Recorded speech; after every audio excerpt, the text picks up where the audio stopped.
But the big headline at this moment, Rhea Chakrabarti, the actor, was arrested, is likely to be sent to judicial custody. Hearing is on in the National Control Bureau, Narcotics Control Bureau's office. Judicial remand has been sought. NCB wants 14 days custody.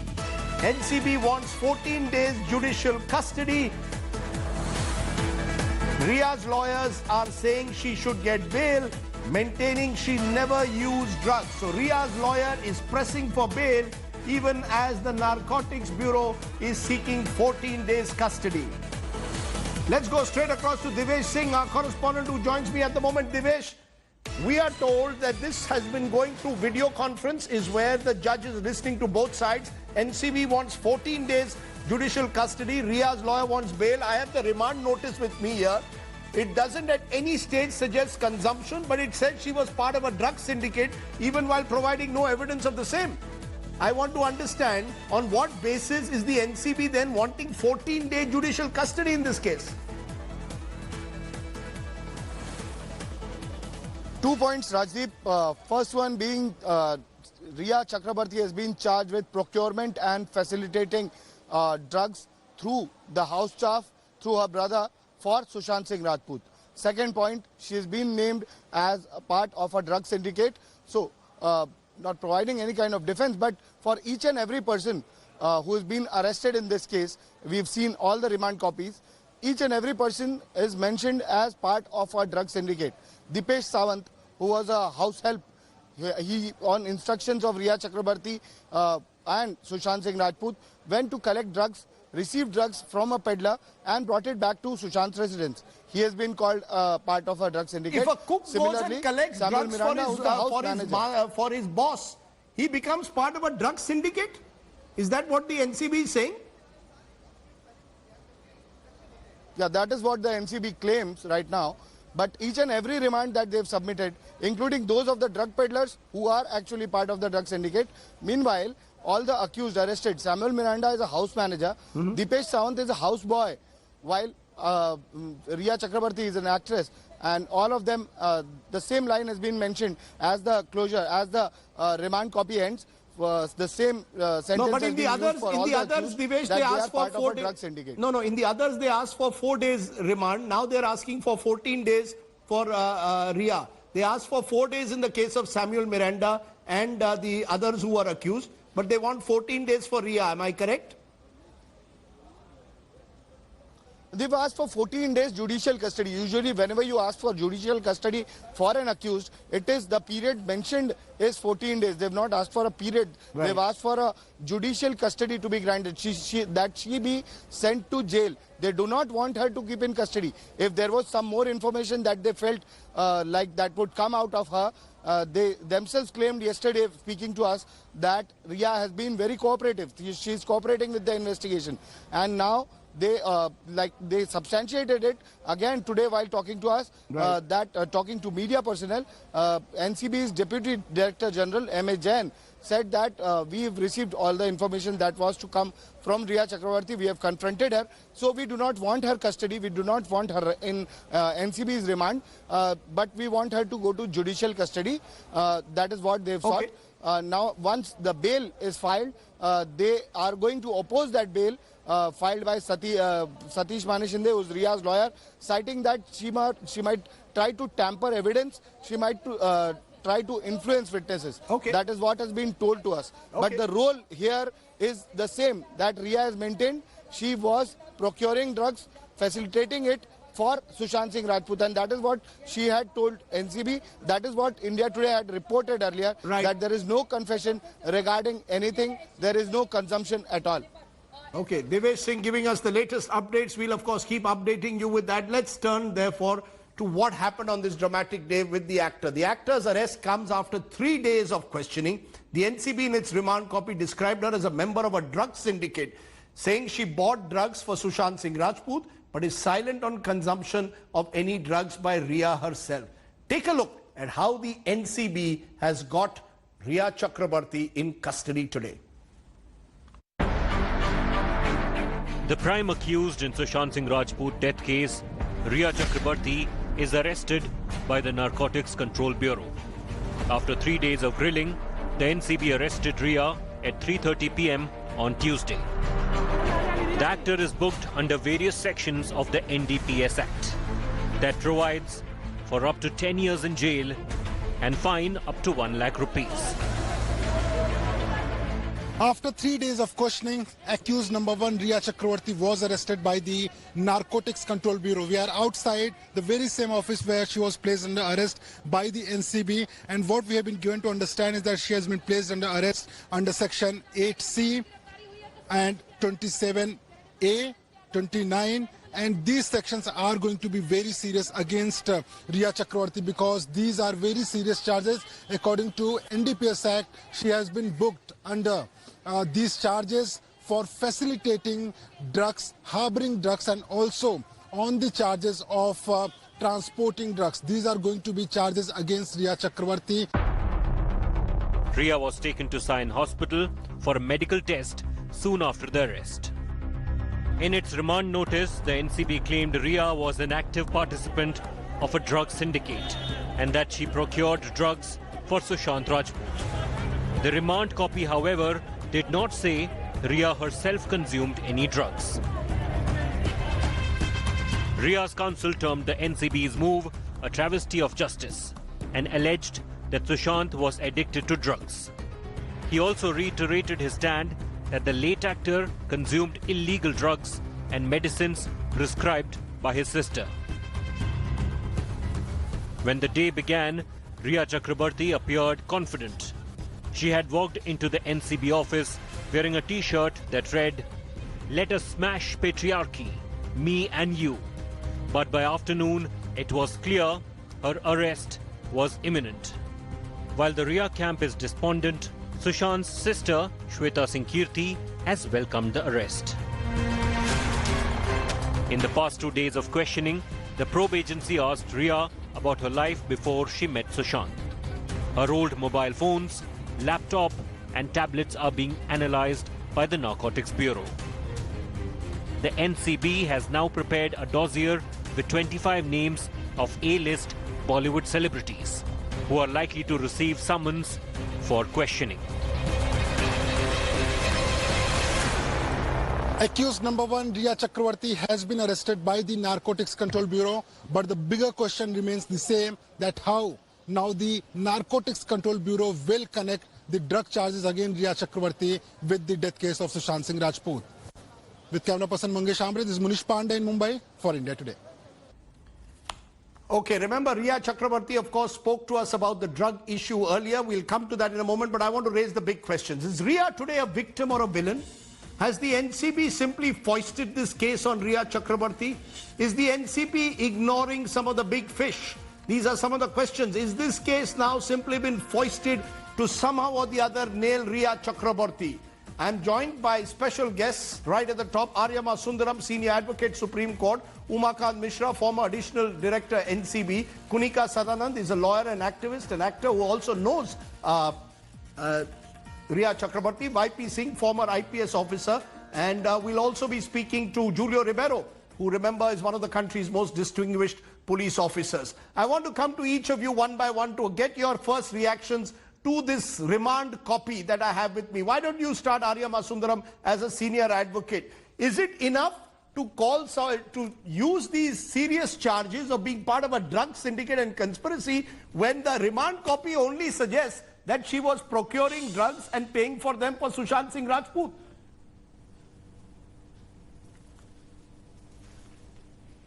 Rajdeep, this remand copy, unfortunately, look, it seems to raise questions on questions. And let me tell you why.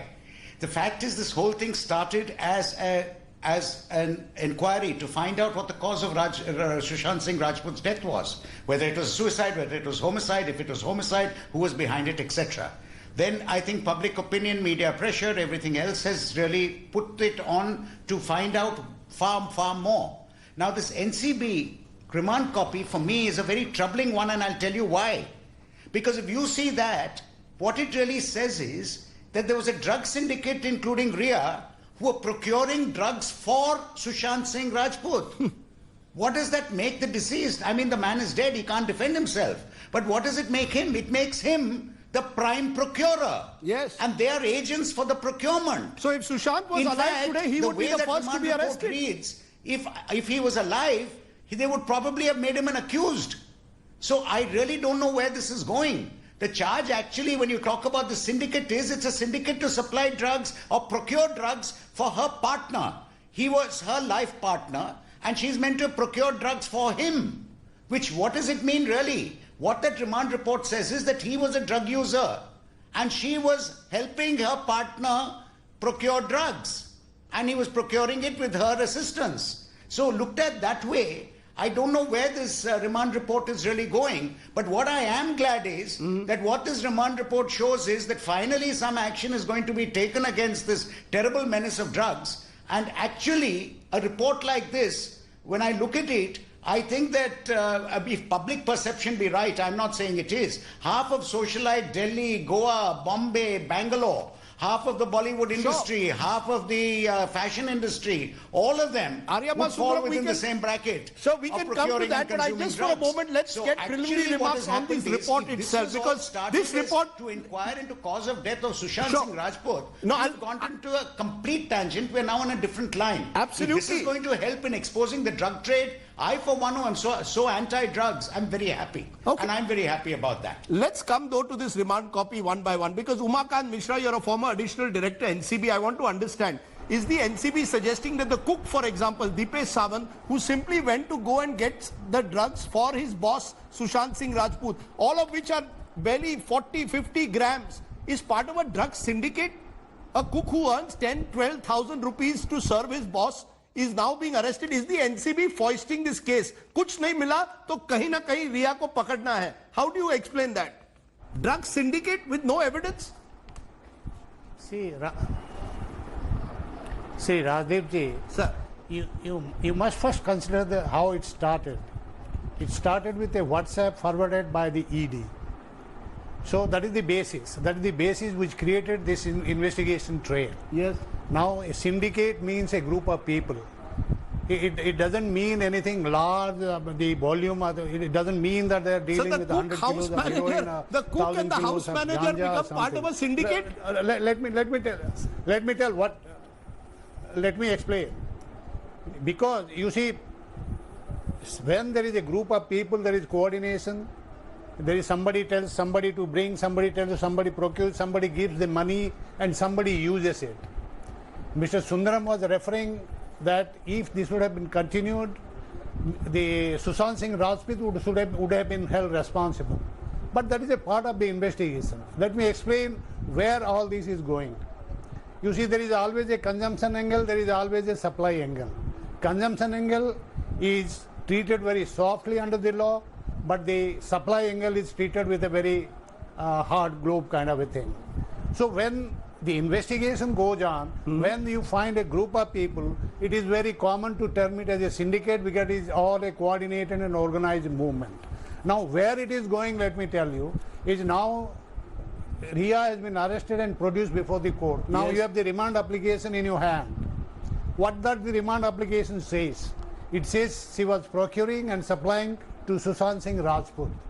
Now, where does it leave Riya? Sir, let me be very clear. It says Riya and Sushant were procuring the drugs and they were paying for them.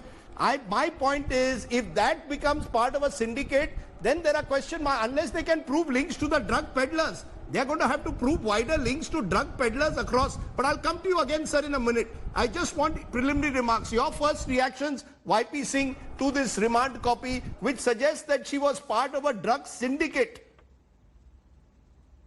This is, I think, very, very preposterous on behalf of the Narcotics Control Bureau, because as per the composition of NCB, they are supposed to unravel international drug linkages and huge volumes of drug trade. They are not supposed to go after petty cases, which is generally the domain of the local beat head constable or the sub-inspector. In fact, if at all the case ought to have been registered, it should have been registered by the local police at the local level. Yes. Now, NCB has transgressed its primary commitment to unravel large matters, and they have gone after this small case and that too they are stretching sections like anything. At best, it can be a case of consuming small quantities of self-consumption, and Rhea being a facilitator for Sushant. She is not the facilitator for the drugs trade. So I think this case would not stand. And if at all Rhea can be charged, it can be on a very minor matter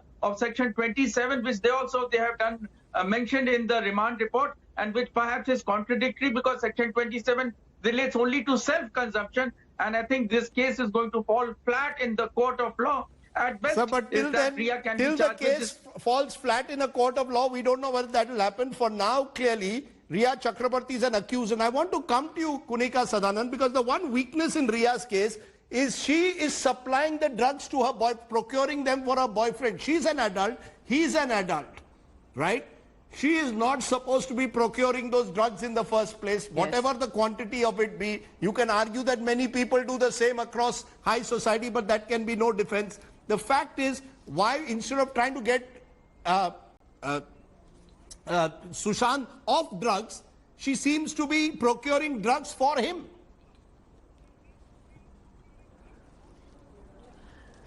Rajdeep ji, first of all, let me just correct you, minor correction, that I don't know Rhea at all. I just got to know about her 3 months back from the news channels. I've never met her. Now, your question is absolutely right, that she has procured drugs for her boyfriend. I know it's not going to sound legal coming from a lawyer, but in our country or anywhere in the world, a woman does a lot for her man, and we all know that. Whether it's right or wrong, I don't want to get into that. But if she was getting drugs for Sushant, Sushant must have been wanting to have those drugs. That's why she was getting it. And does that prove that that drug consumption, that weed or that 50 grams or whatever that they were buying, that 5,000 rupees worth of drugs or 10,000 rupees, does that prove that he committed suicide or that she murdered him because of those drugs? And no, but why this case would is she not murder about him? murder, suicide. Why would this she want him to become a drug addict? The timeline of this case, and I want to put it on my screen, has moved from nepotism to money laundering, to and he was an adult, to mafia, to now drugs. You're absolutely right. That's what I'm saying. As YP Singh Saab said, and Ariman Sundaram sir said, that it really doesn't even, and I don't think it's going to stand the test of law, because you're saying either she's a consumer or she's a peddler. She can be both. But where is the proof of all this? But of course, they'll say the proof is going to be produced in the court. So let's see. But for 14 days, when they take her, if they take her into judicial custody, they must frame their charges, and they must have substantive reasons for framing those charges. This is my take on it. Let me for a moment play what Rhea had told me when I had asked her the question on drugs. Remember, I had asked her specifically on procuring drugs for Sushant Singh Rajput. Listen in to what Rhea Chakrabarti had said then. Drug control भी आपको question कर सकती है, क्योंकि कहीं ना कहीं ये सवाल उठ रहा है कि क्या रिया का ड्रग पेडलर्स, ड्रग डीलर्स के साथ कोई कनेक्शन है। यही बचा था ना अब मेरे ऊपर डालने के लिए कि इस लड़की को इतना क्रूसिफाई कर दो। मैं तो बोलती हूँ एक बंदूक के ले आओ, मेरी फैमिली लाइन से खड़ी हो जाएगी, गोली मार के उड़ा दो हमें, नहीं तो हम ही सुसाइड कर लेते हैं, फिर कौन रिस्पॉन्सिबल होगा। I deny all these allegations. They are absolutely baseless. और मैं इनके डिटेल्स में सिर्फ एक रीजन के लिए नहीं जाना चाहूंगी कि ये मेरे आगे की इन्वेस्टिगेशन और केस को तंग कर सकता है। फिर भी मैं पूछूंगा और आप अपना जवाब दे सकती है। 3 चैट्स है। 2017 में एक चैट होती है एक होटेलियर गौरव आर्या के साथ, जहां कहा जाता है कि आप एक तरह से MDMA ट्राई करना चाहती है। आप कहती हैं मैरिजुआना के बारे में बात होती है। In case we speak about hard drugs, I haven't done too much, tried MDMA once. ये मैसेज व्हाट्सएप का सब चैनल्स पर चल रहा है। ये 2017 में है। आपने कभी MDMA लिया है? जी नहीं, I have never taken any drugs. तो ये tried MDMA once? Never, and I am willing to do a drug test. So you deny this conversation? I deny. With Gaurav Arya? Yes. You don't know him? No, I do know him, but I deny the contents of this conversation, and I will like to reserve the rest of this for the investigation. In that interview, I had also asked about procuring drugs for Sushant. We'll play that also in a moment, Aryama Sundaram. But I want to ask you, therefore, given what the stand that she's taken, that she's claiming she's never taken drugs, therefore it now comes to procurement and supplying drugs for Sushant. Is that enough for applying section 2027 of the NDPS simply because you want to make them non-bailable and as strict as possible, when there doesn't seem to be on the surface any conspiracy? What is the conspiracy, Aryama Sundaram, you see in providing drugs for your boyfriend who's, according allegedly, a drug addict?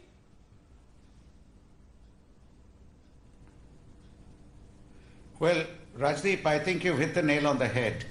You know, the fact is, law is a very strange thing. And let me tell you why. Assume that she had nothing to do with Sushant. Assume that she was a person who Sushant would call and she would get the drugs and pass it on to Sushant. And she would receive the money from Sushant, and God knows where she would pass on that money. In that case, she would be a drug peddler. She'd be a drug supplier. She would be a lot of those things. And that's quite serious. But here she is. Assume a person is living with Sushant. Assume a person is the wife of a man. And the man tells the wife, please just call and just get me this. Please, I need some now. Please just tell them to send it to me. Now that takes a completely different complexion. You cannot then call her a peddler. You cannot call her a supplier. What she then becomes is nothing more than assisting him in getting his drugs, in which case her abetment is to him. She becomes an abettor to his activity. It is not that she has an independent role as a peddler or a supplier. Therein lies the difference. Yes. And that's where I think the hub of this case is going to come down to. No, but therefore, where does this leave this entire NCB remand copy? Obviously, there could be some more evidence that we don't know about, which hasn't come. Umakant Mishra ji, is that the way the NCB operates? That you first get a remand copy on very general grounds and then say, baad mein hum pura evidence laenge. At the moment, the fact is, based on instructions issued to Samuel Miranda, the house manager, Dipesh Sawant, who was the cook, and Shobik Chakrabarti, her brother, we are saying that she's part of a drug syndicate connected with drug supplies. Are we a banana republic? I mean, has the NCB become a banana agency? First of all, it's supposed to handle interstate drug syndicates. It's now handling which girlfriend is supplying her drugs to which boyfriend. What has gone wrong with the NCB, sir? Kya ho raha hai? Rajdeep ji, let me explain this. I am not a supporter of NCB or anything. I'm just speaking about the law and the situation. Preposterous charge. Preposterous is the word I'm using. Just let me explain about the remand application. No, it is not a banana republic. What happens is that NCB starts an investigation. You must understand that NCB is an intelligence organization, NCB is an investigation organization, and NCB is a bureau. Now you are talking about section 27. Section 27 is very dangerous. There are two sections, 27 and 27A. 27 is about consumption, where you get a jail term of 1 year or 6 months.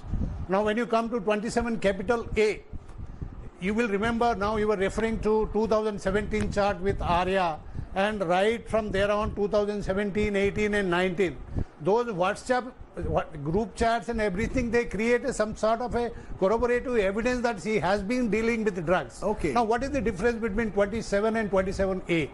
27 is about consumption, which already Ria has refused.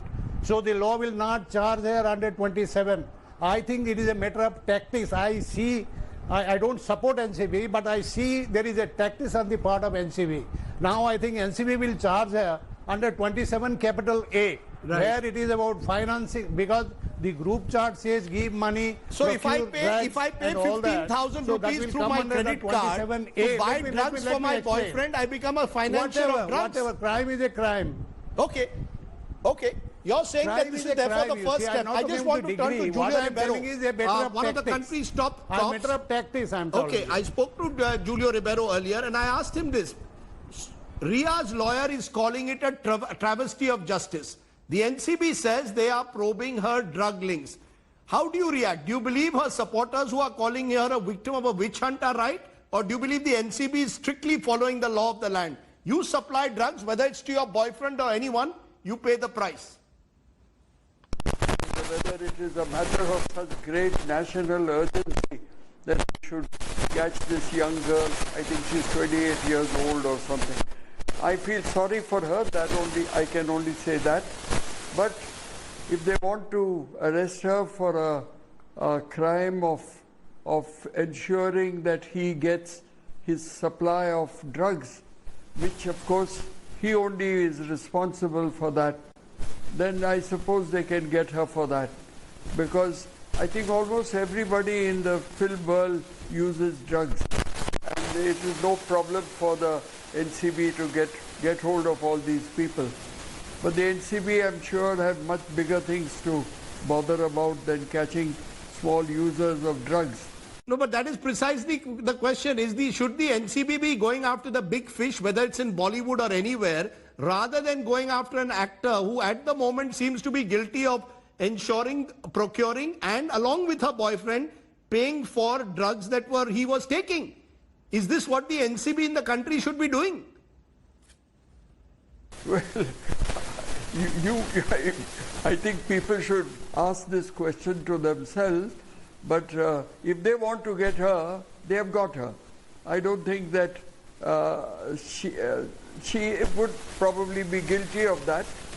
She probably had helped him since she was in love with him, and this is the cost of love. If they want to get her, they will get her. I mean, what does this mean, YP Singh? This is what Julio Ribeiro tells me, the country's top cop. If they want to get her, they will get her.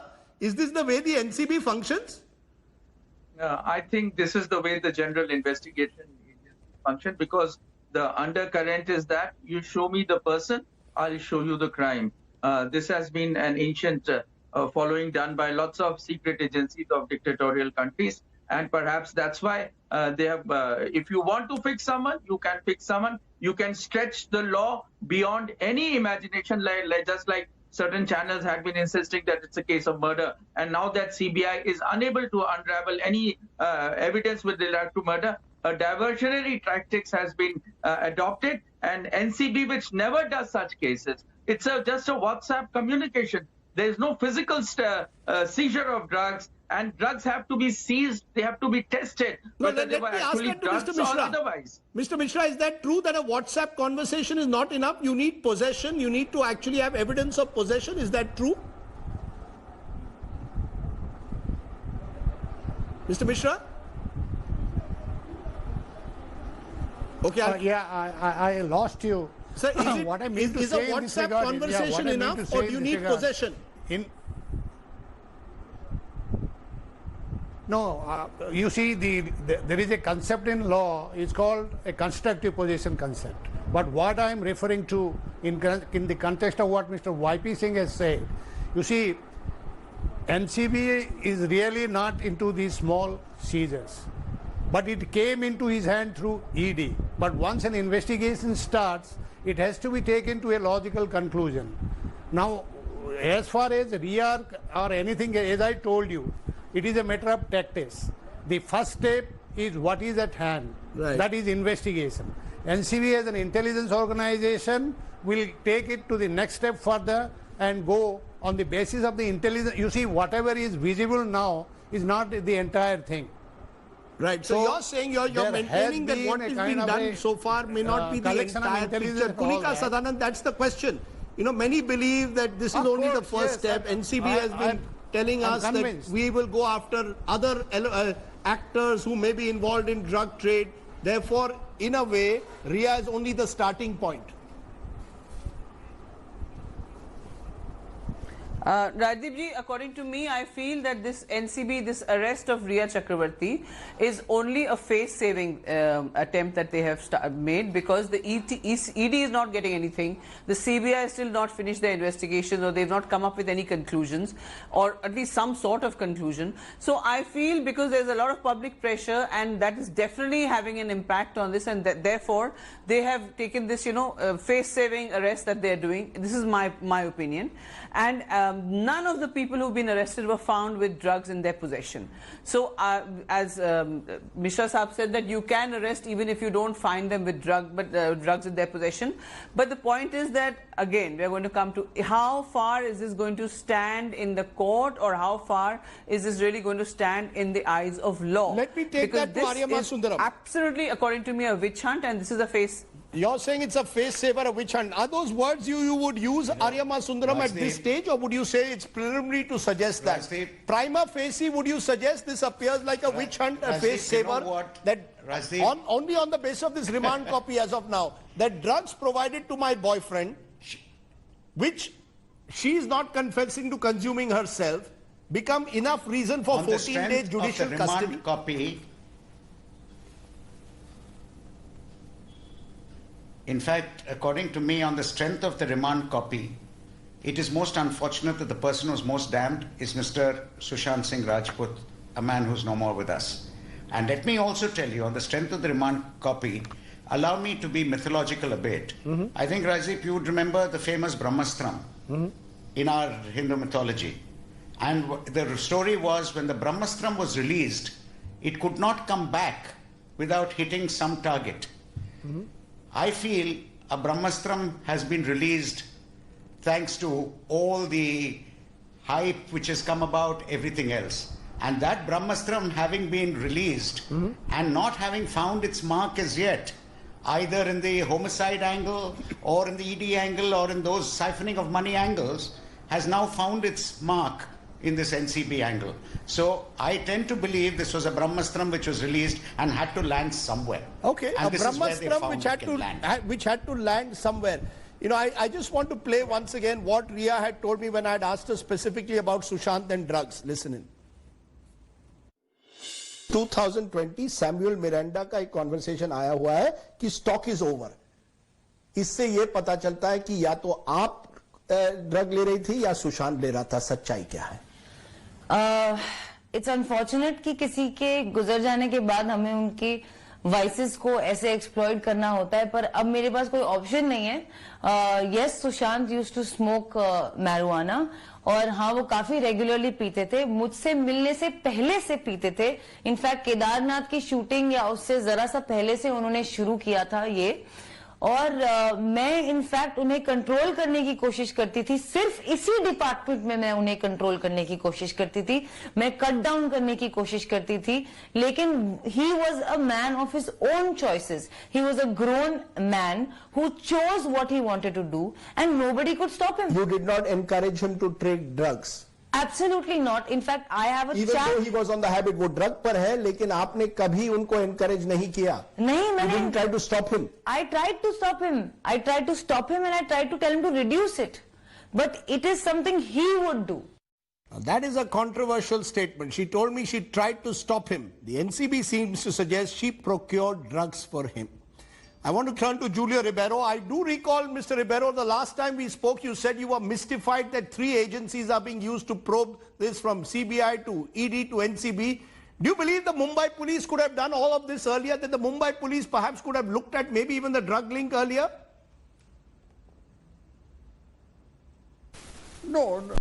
You see, this drug angle came up later. I think the ED found that there was some correspondence or some talk between them, because they had the means to get that particular this. I don't think the Bombay police would bother about the drug angle, because everybody knows that the whole industry would have to be, I think, have to be investigated, in which case one of the big economic activity in Bombay, the Bollywood, that would get finished. I mean, I don't know whether NCB or people who are experts or specialists in tracing drug supplies, whether they should go after individuals, because the individuals are only to be pitied. In my view, they have to be pitied, and they have to be sent to the clinics. They have to be sent to the clinics and given counseling. That is what should be done with users of drugs. Whereas the pushers and the ones who supply, that is what the NCB should do. This is my view. But I suppose they can always, if they want to do this is, as you know, a very political thing. And Rhea Chakraborty, who perhaps knows nothing of politics, has been the pawn. Rhea Chakraborty has been made a pawn of politics. This is the country's most respected police officers, one of the country's top cops saying this here today. And this remand copy is perhaps evidence of the pawn, the politics that has been played out in the case. But for now, we will let the law take its own course. Thank you all very much for joining me on that top story, My Take. So after being accused of money laundering, abetment to suicide, even murder and conspiracy, Rhea Chakraborty has been finally arrested for procuring drugs for her boyfriend, actor Sushant Singh Rajput, and then allegedly paying for the drugs. Whether that makes her part of a drug syndicate is a big question mark. Clearly, this is a case that has gone through many twists and turns. But there is a sense that Rhea has been targeted without any hard evidence yet of her culpability. For now, we must allow the law to take its course without the surround sound of a media trial. Rhea Chakraborty is an accused, my friend. She is not a convict yet. But here is an inconvenient truth. If Rhea Chakraborty has been arrested as per this remand for procuring drugs, would Sushant Singh Rajput then have also been arrested if he was alive? And where does that leave the Justice for Sushant campaign? And the original question, did Sushant commit suicide? Or was there foul play? Those questions, my friends, are still blowing in the wind. Welcome back. Let's turn to the other big story tonight. For the first time since 1975, shots were fired at the line of actual control on Monday night. Indian and Chinese troops faced off between Gurung Hill and Rezangla in South Pangong. The provocation comes once again, according to India, from the Chinese side. Armed with rods, spears and sharp weapons, around 50 PLA soldiers tried to remove Indian troops from the strategic heights of Mukpari and Rekwinla, where the Indian soldiers tried to thwart the attempt. What exactly happened? Why did the Chinese fire 10 to 15 rounds in the air? It's our other big story tonight.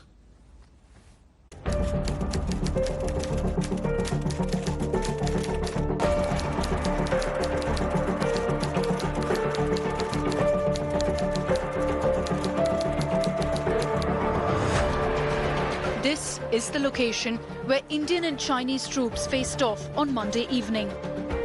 A face-off that sent temperatures soaring higher than ever during the 4-month standoff and ignited a ferocious war of words. But what really happened on Monday night? As always, India Today will break it down for you factually. But before that, the dramatic sequence of events that brought the face-off to light.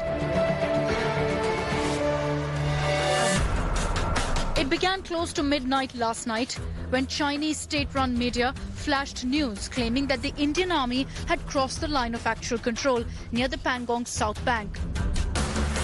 Quoting a statement from the Chinese Army's Western Theatre Command, the news flash went on to say that the Indian Army had opened fire, prompting some unspecified countermeasures from the Chinese side. While China has made major claims, what are the facts on the ground? Remember how we told you about India's dominant positions taken at South Pangong on August 29th? Well, the Indian Army has taken many more strategic positions along the LAC. Monday night's action took place between Gurung Hill and Rezangla, somewhere in this area.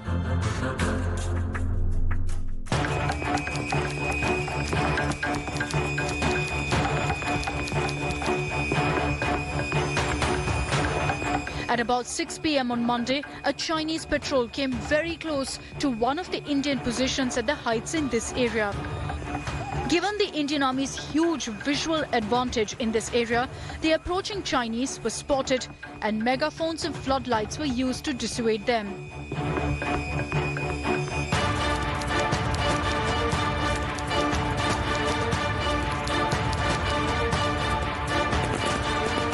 In response, Chinese troops fired warning shots in the air with assault rifles and light machine guns. The Indian Army says it dissuaded the Chinese aggression, but has not specified what methods were used. This could possibly mean more aggressive megaphone messages or more focused floodlights on the troops' movements and their backup support.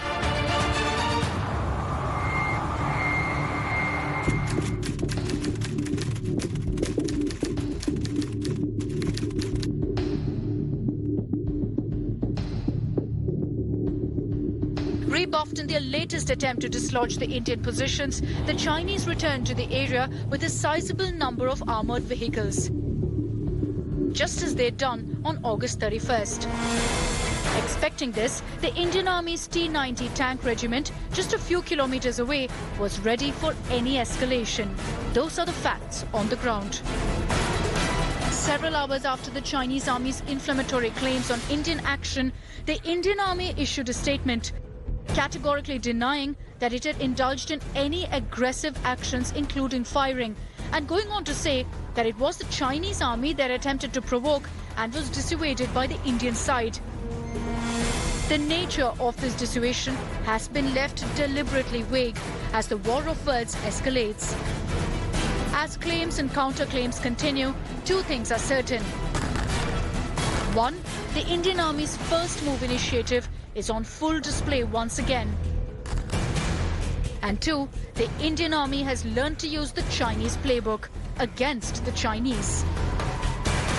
With Manjeet Negi and Shivarur in Delhi, Bureau Report for India Today.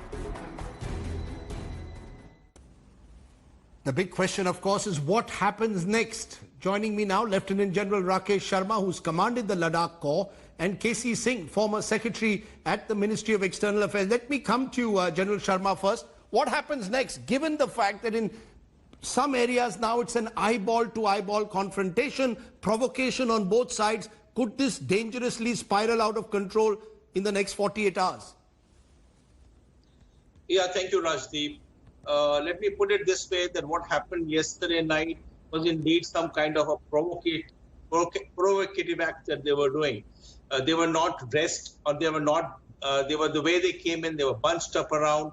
They were not coming for an assault or capture of Mukpari. It was just probing, a probing act that could have gone uglier, that could have gone difficult in case the firing had actually been targeted. So the fact of the matter is that while we have occupied a string of very strong positions all along the Sprangur Gap from Pangong Tso across to Rechinla, and Rechinla is an area that overlooks the entire Sprangur Lake.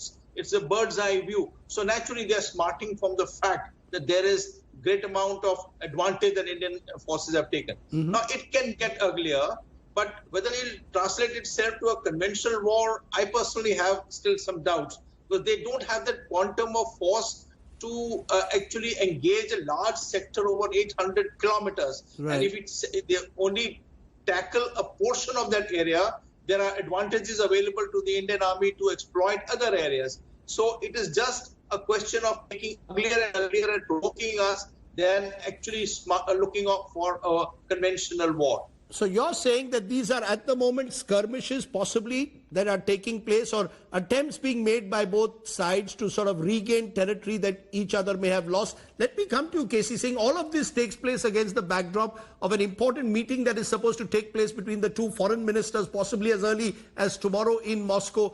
Is diplomacy, in your view, still on the table? We heard Mr. Jaishankar, the foreign minister, suggest that he still believes that there is space for negotiation with the Chinese? Rajdeep, diplomacy has been on the table all along. Even earlier, the defense minister met their defense minister a couple of days ago in Moscow. You keep that door open. But I think what's happened since the end of August is that the initiative has come back into the Indian hands. Till now, we were just using persuasion, agreements, asking China to go back and restore status quo, which they were not willing to in a number of places. In some places they did, in some places they were not willing to go back. Therefore, we needed the Indian Army to give us something which then enables the diplomacy to work, because simply going and begging of the Chinese was not going to work. But I think the talks were used both to build up a strength and build up a strategy, because we were taken by surprise. Some people are saying, why didn't India do what they did end of August, do it earlier? We were just not prepared. We didn't have the strength, The troops had to be acclimatized. This is at heights where you can't just lift the troops and put them on into No, battle so can we stations. now negotiate from a position of strength, you think, Mr. Singh? Let's say we are in a greater position of strength. There's always that we may have weakness in Depsang or somewhere else, but there is some equivalence.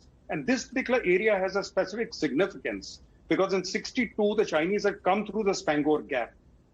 And that time we were holding positions lower down, which were overrun. But these two, Black Top and what General is referring to, Rencheng Gla, from these you have an absolutely complete dominance. And when the landscape is completely barren except for mountain tops, right, then whoever controls the mountain tops, he controls strategy, he controls dominance in that area. So the Chinese have attempted, I think, even when we were occupying them on 28th, 29th, they did try bringing or moving some of their armored columns forward. But I think probably when we lit them up, when our radar kind of latched onto them, they realized that India was serious. In any case, India had said back after Galwan that there is new rules of engagement. Right. And if it push comes to shove, we will fire. We will take defensive measure or offensive measure. Can I bring you in, General Sharma, for a final word?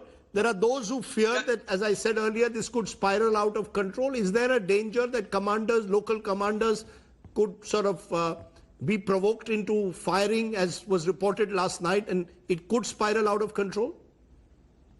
On our side, we are fully acclimatized to this kind of firing on the line of control with Pakistan.